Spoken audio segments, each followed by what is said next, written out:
Akhirnya gue bisa hands on iPhone 17 series beserta iPhone Air-nya guys. Banyak banget yang pengen gue cobain. Mulai dari selfie bersensor kotak 18 megapiksel ini beneran revolusioner atau gimmick doang. Terus iPhone Air tipis ini kalau dibandingin sama S25s nyaman mana? Dan telefoto baru di Pro beneran se-wow itukah kalau dibandingin sama 16 Pro Max?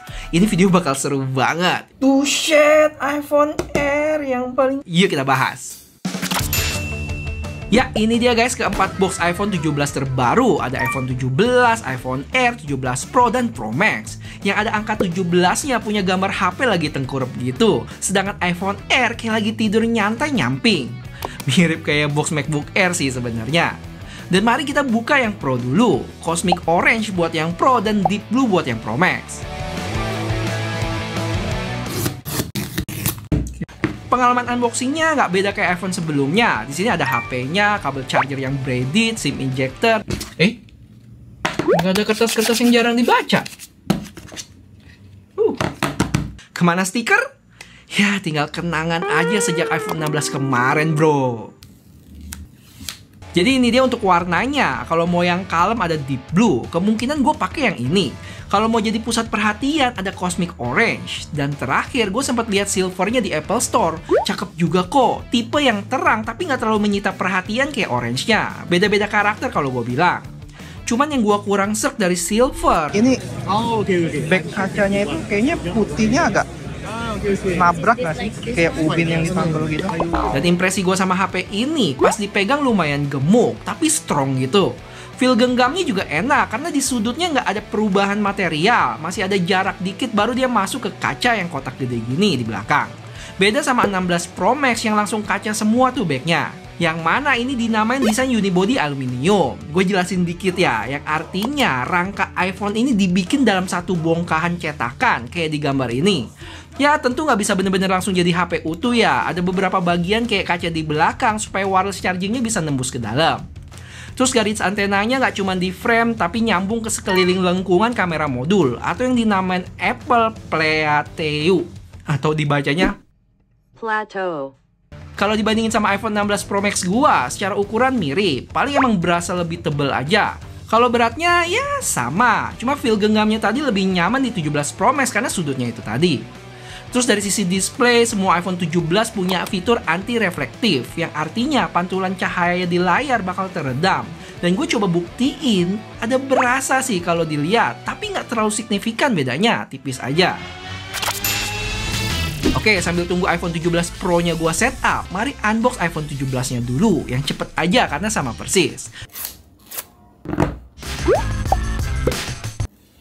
Jadi yang gue pesen ini warna lavender, lumayan feminim sih. Bisa lah ngegantiin warna pink yang nggak ada. Terus pas gue cek di Apple Store tadi, sagenya juga unik sih. Warna hijau tapi ada abu-abunya dikit. Kalau yang lain standar aja, ada putih, hitam, sama biru. Untuk penampakannya sama persis kayak iPhone 16. Cuman di 17 ini sekarang punya ukuran yang lebih gede, 6,3 inch dari 6,1 di iPhone 16. Selain tambah gede, layarnya juga makin kuat pakai Ceramic Shield 2. Sama kayak Pro version dan iPhone Air, yang katanya 3 kali lebih kuat dari goresan. Kita coba ya. Oke guys, jadi sebelum kita unboxing iPhone Air-nya beserta MagSafe battery, mari cobain kamera selfie HP ini yang bisa shoot landscape tapi dengan pegangan vertikal guys. Keren nggak? Serius lebih nyaman pegang gini sih. Selain lebih tersamarkan kalau kita lagi nge-vlog karena orang mikir ya paling video call doang. Eye contact juga bisa lebih dapet karena lensa kameranya sejajar sama layar. Dibanding kalau pegang horizontal ada sedikit jarak antara lensa dengan layar. Nggak cuma video, tapi fotonya juga sama. Bisa otomatis jadi landscape kalau dia ngedetect ada orang di layar. Fitur ini bisa ada karena sekarang selfie-nya meningkat jadi 18 megapiksel dengan bentuk sensor yang kotak. Gue coba kasih gambaran dikit ya, semoga bisa paham. Jadi kebanyakan bentuk sensor kamera itu memanjang ke bawah, kira-kira 4:3. Yang mana kalau kita mau foto biasa, ya hasilnya portrait. Sedangkan kalau mau landscape, ya kita mesti puterin HP-nya. Nah, dengan sensor berbentuk kotak ini, dia lebih fleksibel. Kalau mau shoot portrait, dia bakal pakai bagian sensor memanjang ke bawah. Sedangkan kalau mau landscape, ya pakai memanjang ke samping tanpa ubah posisi HP. Semoga coret-coret ilustrasi gua tadi nggak malah bikin tambah bingung ya. Cuma buat kamera belakang, dia masih sama ya 4:3. Bakal dibikin kotak juga kah? Kira-kira kelemahan kalau sensor kotak itu apa ya? Dan ini dia guys, kalau gue bandingin sama iPhone 16 Pro Max, kalau secara gambar sih sejauh ini gue lihat mirip-mirip aja ya.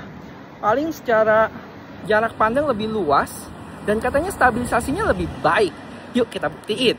Dan biar gue cepet-cepet bisa 1 juta subscriber collab sama David Gadgetin, jangan lupa subscribe ya guys. Nah, lanjut kita ke unboxing iPhone Air. Dan ada temennya juga, gue penasaran sama MagSafe yang khusus dibikin buat iPhone Air. Jadi iPhone lain nggak bisa pakai, Bang? Nah, ini yang mau kita jawab. Lagi-lagi sama, ada HP, kabel chargeran, tapi nggak ada SIM ejectornya ya, karena HP ini eSIM only, jadi nggak bisa pakai SIM card fisik. Impresi awal, wah emang tipis sih guys. Apalagi ditambah lengkungan tipis di framenya, bikin kelihatan makin tipis lagi. Ini gue bandingin sama iPhone 17 Pro, 17, dan iPhone 16 Pro Max 2.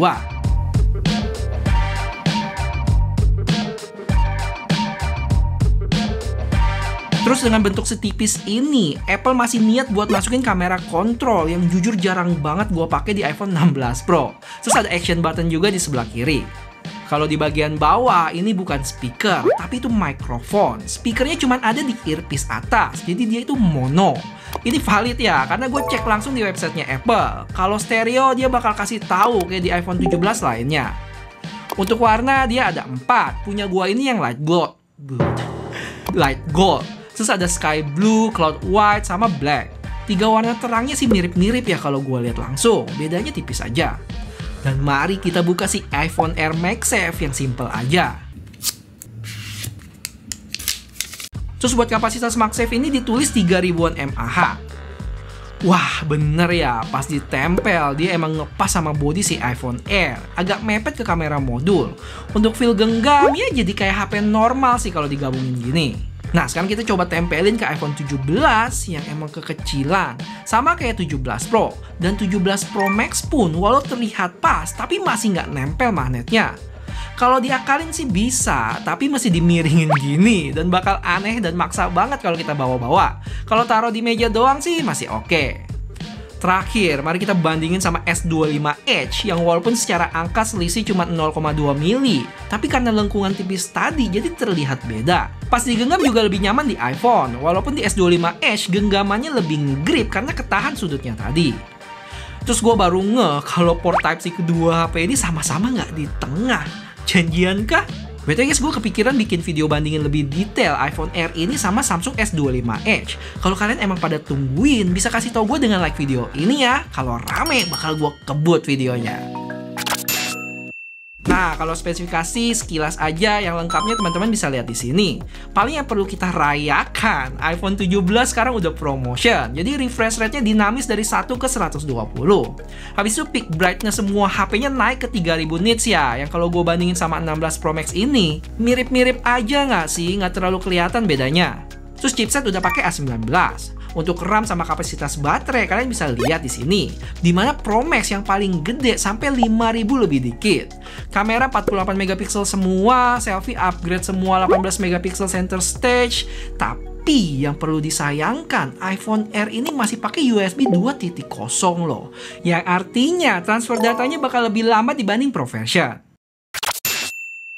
Oke, setelah ini mari kita buktiin seberapa sakti chipset A19 dan 19 Pro-nya. Tapi sebelumnya mari kita main-main sama fitur dual capture ini.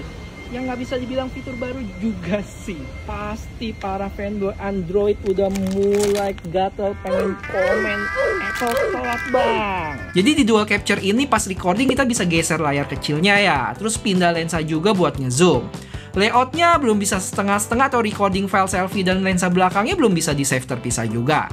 Terus ini dia focal length-nya dan nggak tahu disengaja atau enggak, angkanya bisa kelipatan gitu dari 0,5, 1, 2, 4, dan 8. Untuk zoom mentoknya bisa sampai 40 kali dari sebelumnya 25 buat foto dan 24 kali buat video dari 15 di iPhone 16 Pro Max. Buat hasilnya ya emang kelihatan ya kalau zoom jauh gini iPhone 17 Pro Max punya hasil yang lebih detail. Oh ya, untuk sampel kamera iPhone 17 sama iPhone Air-nya gue bikin di video terpisah aja ya, biar nggak ketukar juga. Dan tambahan aja guys, untuk fitur-fitur tadi kayak yang selfie-nya fleksibel atau dual video dan lain sebagainya bisa dilakuin di semua iPhone baru ini ya, 17 series sama si Air juga. Nah, saatnya kita lakuin benchmark. Oh ya, buat yang kepo sama case gua, ini gue pakai dari Nilkin. Gue demen banget sih, bentuknya ramping terus ngegrip juga. Nggak cuma di iPhone, tapi gue pakein di S25 Edge, Pixel, sama iPhone lama. Support MagSafe juga, dan harganya nggak terlalu mahal sih. Bisa kepoin produknya gue tag di video, oke? Oke, langsung aja kita mulai tes pertama, Antutu, yang mana keempat HP ini punya baterai sama-sama di 55% ya. Jadi kita bisa tahu juga tipis-tipis daya tahan baterainya. Dan setelah jalan sekitar 10 menitan, skor paling tinggi tentu dimiliki 17 Pro Max di angka 2,5 juta. Habis itu diikuti 17 Pro 2,3, dan ini menarik. Ternyata A19 regular di iPhone 17 lebih baik dari A19 Pro di iPhone Air. Selisih lumayan, hampir 200.000. Sedangkan buat baterai Pro versionnya masih di 51%, iPhone 17 49 dan iPhone Air 48. Habis itu gue diemin dulu bentar dan lanjut Geekbench. Yang mana untuk single core, 3 HP dari kiri punya skor yang mirip di sekitar 3.500-an ya, dengan multicore yang selisih 100-an poin antar HP. Jadi paling gede iPhone 17 Pro. Sedangkan si Pro Max paling strong sendiri, kalian bisa lihat selisih single core-nya hampir 200 poin, dengan multicore 400-an poin. Jadi makin penasaran nih sama tes 3D Max nanti. Kalau buat baterai, urutannya masih sama. Pro sama Pro Max sama-sama di 49%. Habis itu iPhone 17 dan iPhone Air selisih 1% aja. Dan terakhir, tes pamungkas 3D Max stress test selama 20 menit nih. Buat hasilnya, Pro Max lagi-lagi lebih baik, tapi bisa dibilang tipis aja bedanya sama Pro biasa, dari sisi best look maupun stabilisasi yang terpaut 3%. Habis itu sama kayak hasil tes sebelumnya, iPhone Air yang paling rendah, tapi stabilisasinya yang paling baik di 72%. Terus untuk iPhone 17 punya best look dan stabilisasi di tengah-tengah Air dan Pro version. Terakhir, gimana dengan baterai? Kalau digeber cukup lama gini, emang terbukti ya Pro Max lebih awet, selisih 2% dari Pro. Habis itu selisih 1% dari iPhone 17 dan 1% lagi iPhone Air. Jadi bisa dibilang, secara performance dan daya tahan baterai, Pro Max paling unggul, diikuti sama Pro, habis itu iPhone 17, dan terakhir iPhone Air. Oh iya, buat flare, sayangnya tuyul-tuyul ini masih berkeliaran guys, dan mirip aja sama 16 Pro Max gua. Terus kalau buat hasil IG story dan info-info kecil seputar iPhone 17 series, teman-teman bisa mampir ke IG youtuber.cupu ya, gua bakal update di sana. Overall, ketiga varian iPhone baru ini menarik. iPhone 17 ini menurut gue yang paling worth it dan peningkatannya nggak main-main. Kalau iPhone Air, tentu iPhone paling beda sejauh ini. Sedangkan Pro-nya jelas dari sisi desain, kamera, sama baterainya gue pengen cobain seawet apa tuh. Pastinya gue bakal bahas HP-HP ini ya. Kalau ada spesifik yang pengen gue tes, kabarin aja guys. Gue bakal baca komen kalian kok. Dan terakhir, buat kalian yang udah ngebet pengen cobain iPhone terbaru ini tapi nggak sempet ke Singapura atau Malaysia buat beli langsung, bisa toel just tip rekomendasi gua sg.chipshop. Dijamin aman emailnya dan pengiriman cepat pakai DHL Express. Cuma ya butuh keluarin dana lebih ya buat ongkir dan bayar pajak secara resmi supaya HP-nya bisa dipakai di Indonesia. Dan nggak usah khawatir, semua itu diurus sama sg.chipshop.